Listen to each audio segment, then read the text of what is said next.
Hi, welcome to the In Our Own Words We Salute You Remembering Fallen Heroes presentation from the Irvington Theater.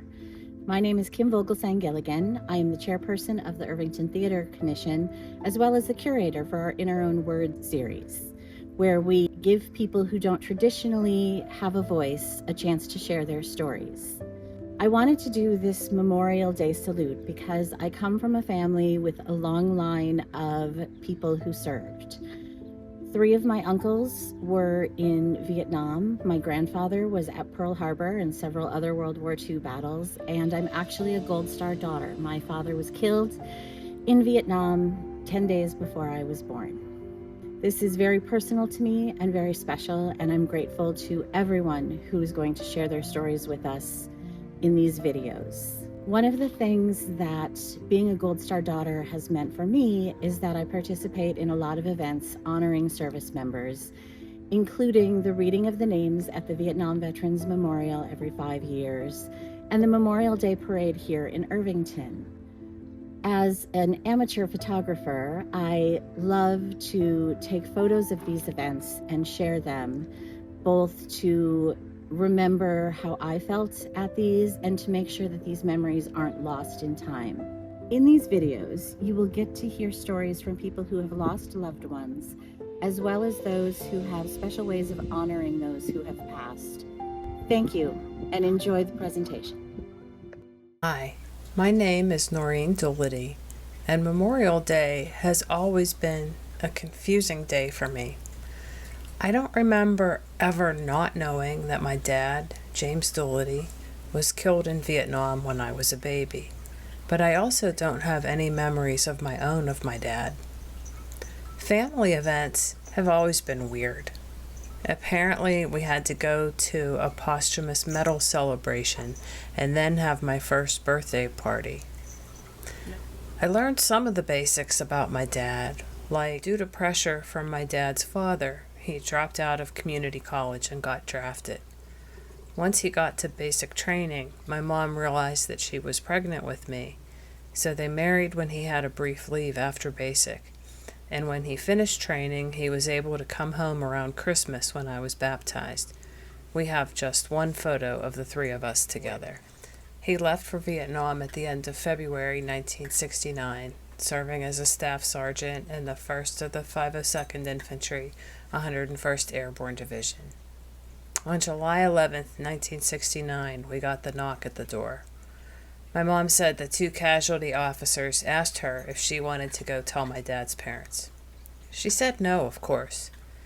My dad had been wounded on July 8th, 1969 in an ambush that took the lives of 11 American service members. He was taken to a surgical hospital but died the next morning. My family had to wait about 2 weeks for my dad's remains to arrive for the funeral. I was 8 months old at the time. I remember my mom kept my dad's medals in a frame near my bed so I would see them as I fell asleep. My mom used my dad's GI Bill to go back to college and complete her bachelor's in medical technology. We actually didn't hear from anyone who served with my dad until I was 18. And just then learning the awful details of the ambush in which he was killed put my family through trauma all over again. And then 9/11 happened. Well, at that point I felt like the floor fell out from under me. I worked at a newspaper in Pittsburgh at the time, and Flight 93 practically flew over us in downtown Pittsburgh. I knew we'd be at war again, and I knew that meant there would be more kids going through what I did. Being at war again was difficult on the survivors of my dad's unit, and many of them sought care for PTSD.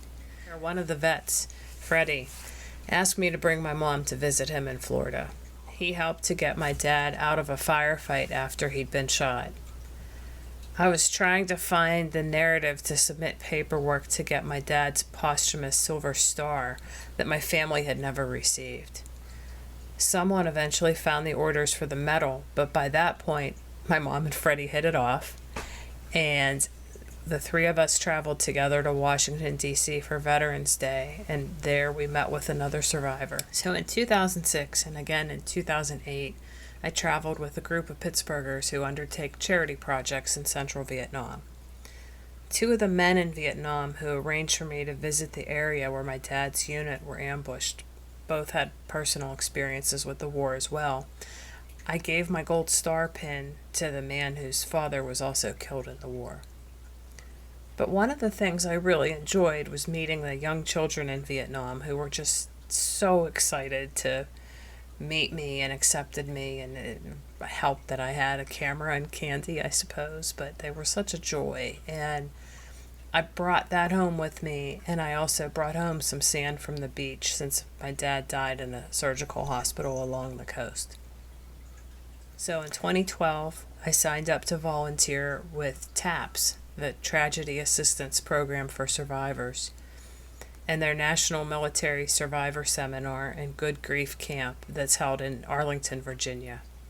The event is held over Memorial Day weekend, and since that's a difficult time for me anyway, it just seemed like it would be something that I should give a try. Now, going to my first event, I went into it knowing that I had spent my whole life going through this trauma that I didn't really remember or understand, but being raised not to talk about it. And suddenly I'm in this hotel with 1,000 people who've gone through something similar, and everyone's encouraged to talk about it. It was a lot. It was incredible, and I returned as a volunteer again in 2013, 2014, and 2016. So in 2019, I decided to go into the deep end, and I underwent additional training and volunteered as a legacy mentor. Now, the way TAPS has this program set up is it's generally set up for these young Gold Star children who graduate from their Good Grief Camp when they turn 18, and they can then come back and mentor the younger children. It was really easy for me to relate to the Good Grief campers, especially the teens. A lot of the teens had a lot of anger about, not having their dad there to teach them how to drive. Or we also have all these issues with just the relationships with the adults and siblings in our lives. So people all grieve differently. A lot of us kids kind of feel like we're the responsible party for the parent that survived. And, a lot of times, too, we deal with just dumb things that well-meaning adults say. I had adults say to me as a kid, well, oh, honey, it's okay. You were just a baby. At least you don't remember your dad. Like, in what world would that be okay? But getting to be around these other young people who've experienced that, I hope makes them feel not so alone. I know it certainly did for me. Every Memorial Day, my heart is always there in Arlington and at the Vietnam Veterans Memorial, and especially to all of the surviving families and the Gold Star children, no matter how old we are, from all wars. My name is Michelle McCaskey. I'd like to introduce you to my father, Rich Githens. He was killed in action when I was 3 months old, and he was 19 years old. He served in the United States Army's 1st Cavalry Division. He was killed in action in Quang Tri Province on 29 May 1968. I spent the first 19 years of my life feeling a huge void in my life, something that just could not be filled. In 1989, I was fortunate enough to make contact with my father's friend, Chuck Gregoire. Chuck was the man who had spent my father's final moments with him. Chuck and my father had laughed together, drank together, and Chuck had suffered through countless viewings of my baby pictures. I shared with Chuck at one point that I'd often wondered if my father was proud of me, or if perhaps he had been disappointed that I wasn't the boy that he had longed for. Chuck took this opportunity to tell me the story about the evening that my father had taken the first pictures that my mother had sent him, and how he had walked from foxhole to foxhole, telling everyone, "Isn't she the most beautiful baby that you've ever seen?" "Your dad could never be disappointed in you," Chuck said. In 1992, I was offered the opportunity to visit Vietnam and retrace my father's footsteps. I made memories of my own during this trip, memories of myself, and in a way, memories of myself and my father. And I felt a feeling of healing that I had only dreamt of. In 2011, Capitol Concerts asked if they might have the honor of telling my father's, Chuck's, and my story. And on the eve of Memorial Day 2011, they did exactly that. And an audience of thousands was told the story of a young boy from Salem who wanted to make a difference in the world. I often ask myself, when I'm having a difficult day, if my father truly did make a difference in this world. And I have to work hard to remind myself to look at my sons, his grandsons, and now his great-grandson, and the chain of events that occurred because of this time and the time that he spent on this earth.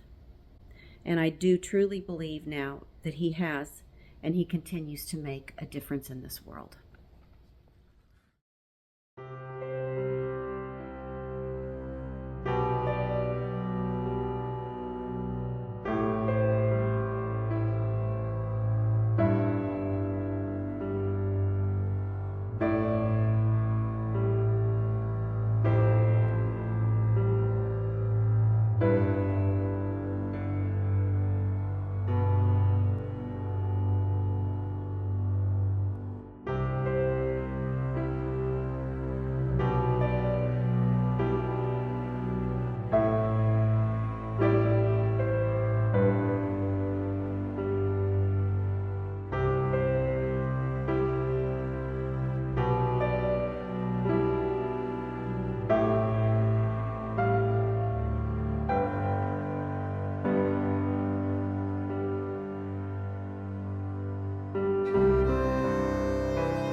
My dad, Hospital Corpsman Larry Joe Goss, he was killed in action on Valentine's Day 1968 when I was 6 months old.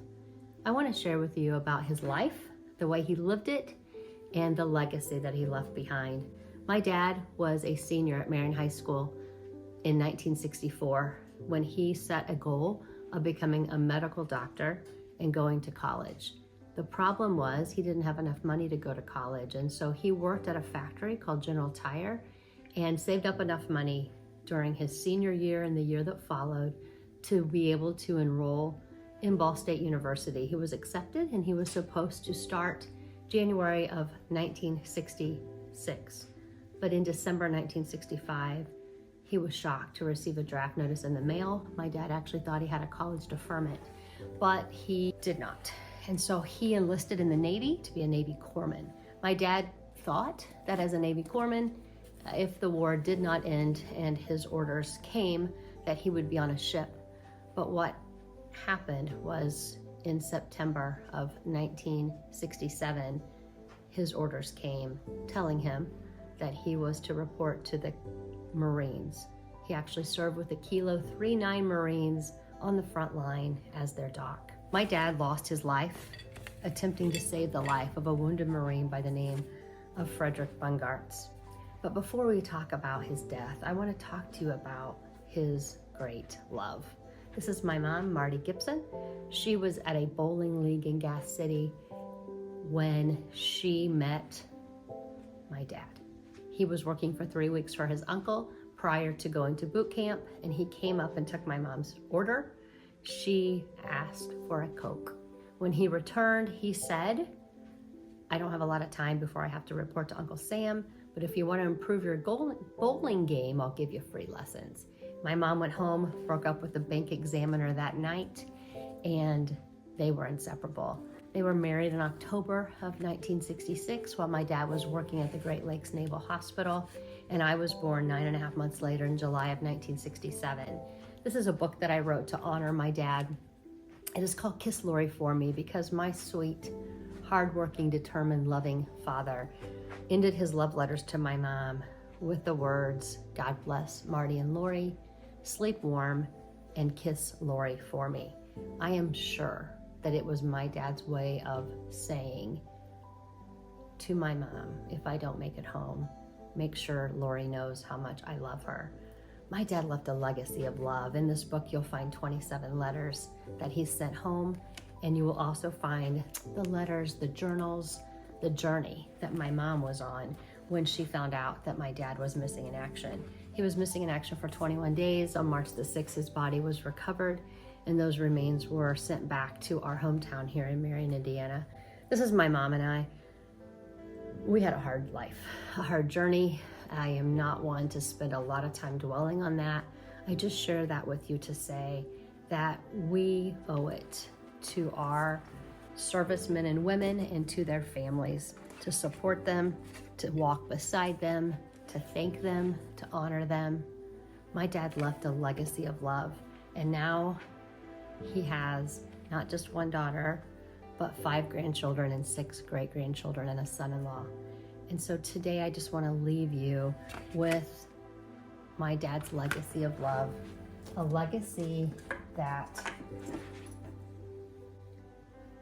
can't be put into a box. It can't be shown in a picture. It is only felt in the heart, and it is lived out as we love others, as we serve others. My dad died the way he lived, putting others first. I ask today that you help me to make this world a better place by loving others well and living out my dad, Larry's legacy of love. Thank you. June 16th, 2024. Dear Daddy, Sergeant First Class David A. Samford, Panel 38E, Line 13. I miss you and the relationship we would have had. It seems like as I get older, I miss you even more in helping me to navigate life. I'm lost without you, and I think of you every day. I'm sorry I haven't written to you since 2018, but life has been very crazy and difficult. I'm thinking of you especially on this Father's Day. Both of the girls are very strong young women in their own right. Ashley is still working for General Motors as a gauge engineer. She is enjoying her home and has been married now for 6 years. I wish you could see her home. Courtney is working in a large school district as a teacher trainer and has a master's degree from Harvard. I wish you had been here to celebrate and go to their graduations with us, Daddy. Courtney also has her own home that she enjoys. She has been married for 3 years now. She had to have her wedding in 2020 and her reception in 2021 due to the pandemic we experienced. Daddy, I felt like you were a part of the girls' weddings, even though you were not here with us physically. The daddy-daughter dances at the girls' weddings were particularly difficult for me because my heart aches for what might have been for us when I got married. I now have 2 wonderful son-in-laws named Kevin and Corbin, who are very good to me. I missed having you with us as we celebrated the girls' other milestones in life too. Courtney is 31 years old now, and Ashley is 34 years old. You would be so very proud of them and what they continue to accomplish in their lives, probably even more than I am. I wish so very much that you had gotten to meet and know them. Guess what, Daddy? You are now a great-grandfather as of September 2022. His name is Jack, and he is a wonderful little boy who I know you would have enjoyed. He is smart, rambunctious, and very active. I like to think that he was like you when you were small, although I don't know much about you, except for the few letters that I have from Aunt Carolyn. But you were older then. Nobody ever talked about you or would answer my questions about you, even though I was 4 when you were killed. Charles and I celebrated our 36th wedding anniversary in March, and our marriage is still going strong, despite the bumps in the road that every marriage has.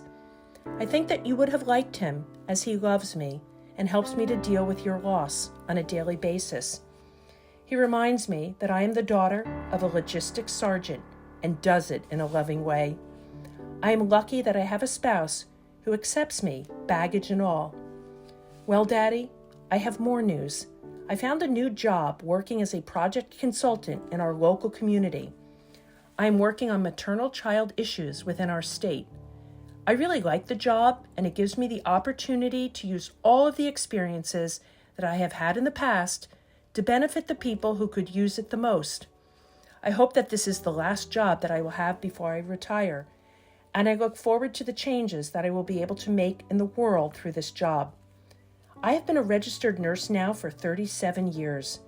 I needed to quit working all of the time and slow down and enjoy life a little, which is something you didn't get to do. It makes me so sad that you are not here with us to celebrate and enjoy all life's milestones. I miss you so very much, Daddy. I often think about the fact that I have outlived you by 24 years now. I hope that you would be proud of me, Daddy. I wish you were here with me to talk about life's challenges because I had to sever ties with Mom. It was too painful. Our family is pretty much non-existent. Fortunately, Charles's family tries to fill the voids left in my life. I'm sorry I can't be there this year with you for Father's Day. It is too painful for me, but please know that I love you. I have not been able to come to see you at the wall because of the pandemic and everything that has been going on in life since 2018. I hope to get to Arlington to spend time with you at your gravesite.